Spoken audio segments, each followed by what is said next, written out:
pengasas kepada Yadim. Okey. Jadi maknanya peranan Yadim yang mewakili Yang Amat Berhormat Perdana Menteri untuk melaksanakan tugas dakwah ini bersambung, berterusan sehinggalah pada, dan apa yang paling saya tengok paling menarik dan menjadi harapan kepada kita semua sehingga hari ini, apabila penubuhan Yadim ketika itu tahun 1974, Perdana Menteri kita ketika itu Tan Abdul Razak telah berjaya menghimpunkan parti-parti politik Melayu sehingga mereka bergabung, UMNO dan PAS berada dalam satu parti dan menubuhkan Yadim ini atas semangat betul-betul untuk membawa dakwah. Dan kemudian pada tahun 1978 bila diperkenalkan bulan dakwah, ketika itu saya dipahamkan dah mula berpisah. Tahun 78 dah mula berpisah, tapi semangat untuk mengajak manusia pada dakwah itu sentiasa berterusan.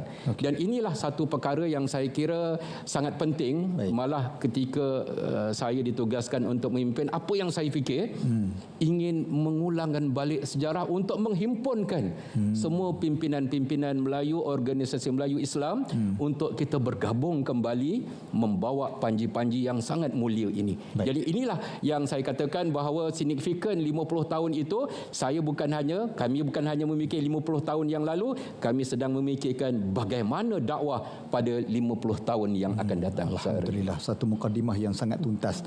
Datuk Nakai, saya membaca sedikit latar belakang mengenai Yadim. Terselit nama yang berbagai datuk sebagai setiausaha Kongres Ekonomi Islam tahun 1972 yang diadakan di Petaling Jaya. Di situlah bermulanya idea untuk menubuhankan yayasan ini. Boleh Datuk bawa kami kembali ke 1972 ke? Macam mana datang idea dan bagaimana suasana itu berlaku sehingga ada semangat untuk menubuhkan Yayasan Dakwah Islamiah? Silakan. Ya. Assalamualaikum warahmatullahi wabarakatuh. Yang bahagia saudara pengerusi ahli panel, tuan-tuan dan puan-puan yang saya muliakan. Saya sebenarnya setiausaha kepada satu jawatan kuasa untuk menulis kertas kerja bagi kongres itu, Kongres Ekonomi yang kedua. Tajuk yang kami pilih ialah untuk menubuhkan satu Baitul Mal Pusat. Ya. Dan kertas kerja itu mencadangkan supaya diadakan satu tabung, iaitu Baitul Mal Pusat, untuk menggerakkan ekonomi umat Islam. Dalam perbincangan yang kertas itu lalu dicadangkan supaya tabung itu lebih besar itunya peranannya, dan dengan sebab itu maka mereka mencadangkan supaya ditubuhkan yayasan, merangkumi yayasan dakwah, merangkumi juga hal-hal yang berkaitan dengan ekonomi dan juga permasalahan ummah keseluruhannya. Itulah cadangan daripada kongres itu pada waktu itu. Dan seperti biasa pada masa yang lalu, hasil-hasil kongres itu akan dikemukakan pada kerajaan. Ya, dan banyak daripada resolusi kongres itu diterima oleh kerajaan. Antaranya ialah penubuhan amanah saham mara, dan termasuklah juga Yayasan Dakwah Islamiah diambil berat oleh kerajaan dan dijadikan, diimplementasikan oleh kerajaan pada waktu itu. Itulah bermulanya Yayasan Dakwah. Masya Allah, seperti kita boleh gambarkan suasana dan semangat umat Islam pada waktu itu untuk menyebarluaskan kalamullah ataupun dakwah Islamiah itu sendiri, Datuk. Datuk Ashraf, satu perkara yang menarik, saya menjadi rakan Facebook Datuk Ashraf. Saya ingat sewaktu Datuk Ashraf menjadi pensyarah lagi, dan saya menguti satu hashtag yang Datuk mulakan, hidupku milik ummah, ketika mana Datuk menjadi YDP Yadim sampai sekarang. Dan hashtag itu kekal sampai sekarang. Soalan saya, apa istimewa Yadim di hati Datuk sebenarnya ni? Bismillahirrahmanirrahim. Assalamualaikum warahmatullahi wabarakatuh. Sahariri, Datuk Hasanuddin, Datuk Ustaz Nakai, dan semualah para penonton yang dirahmati Allah. Sebenarnya Yadim ni memang cukup dekat dengan hati saya, kerana saya lahir dan membesar dalam Yadim. Kerana ayah saya merupakan pengarah pertama Yadim. Dan tahun 1974 itu yang diceritakan kepada saya bagaimana Tun Razak waktu itu memanggil beliau untuk membantu nak menggerakkan Yadim ini. Dan waktu itulah bersama-sama dengan Yang di-Pertua yang pertama, Tun Said Nasir.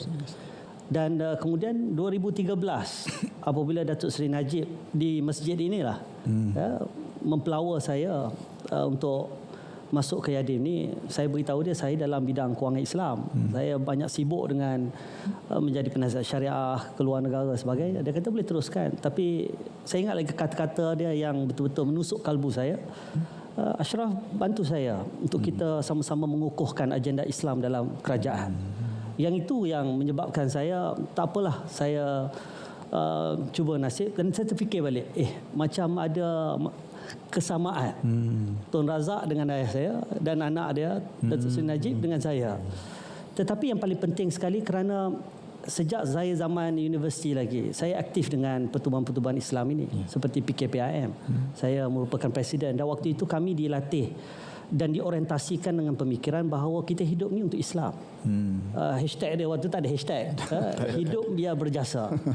Dan kita ditanamkan dengan pemikiran khairun nas may yanfa'uhum linnas, kata-kata sabda Nabi sallallahu alaihi wasallam. Sebaik-baik manusia adalah orang yang sentiasa memberi manfaat kepada orang lain. Dan itulah sebenarnya satu perkara yang kita melihat bahawa hidup kita ini di atas muka bumi Allah ni bukan untuk diri kita. Kalau kita hidup untuk diri kita, dia macam putaran haiwan saja. Kita hanya akan menjalani kehidupan seperti mana rutin biasa. Tetapi apabila kita memberikan makna kepada kehidupan, apa dia? Li'a'la kalimatillah hiyal ulya. Mengangkat dan meninggikan kalimah Allah yang tertinggi sekali, dan limardatillah, untuk mencapai ridha Allah. Tetapi bagaimana caranya? Dan sudah tentu ada sebabnya kenapa Nabi itu diutuskan kepada umat, dan kenapa dia menjadi petunjuk yang terbaik, dan kenapa dakwah itu menjadi sebahagian daripada kerangka kehidupan Islam itu sendiri. Bahkan setengah ulama kata kalau ada rukun Islam yang keenam, maka yang keenam itu adalah dakwah. Dia setengah kata jihad. Tetapi yang paling penting sekali, kita kena faham makna dakwah itu sendiri. Bukan sahaja dalam konteks menyebarluaskan agama Islam, tetapi memahami bahawa dakwah ini mempunyai makna yang cukup besar. Bukan hanya dengan kata-kata seperti mana forum ini. Islam tak tersebar dengan kata-kata. Islam tak tersebar dengan kehandalan pidato umatnya, tetapi Islam tersebar dengan mau'izah hasanah itu. Pengajaran yang terbaik, ekonominya kuat, disiplinnya hebat, dari segi integritinya tinggi. Itulah yang akan mengangkat darjat dan martabat Islam. Dan itulah sebenarnya harapan kita.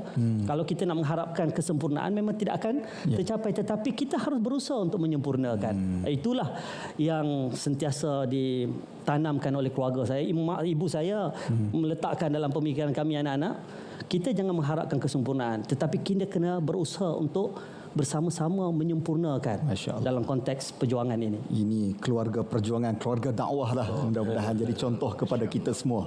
Anak-anak pakat tulis ni, apa ni, nak cari jodoh suami dakwah ke apa? Bukan. Bukan. Baik, alhamdulillah. Tapi memang betul, kalau hidup sekadar hidup, maka haiwan di hutan pun hidup juga. Itu adalah kata-kata Hamka yang begitu memberi makna kepada kita semua. Baik, kita akan sambung perbincangan. Jangan ke mana-mana. Kembali semula dalam Forum Perdana Ehwal Islam.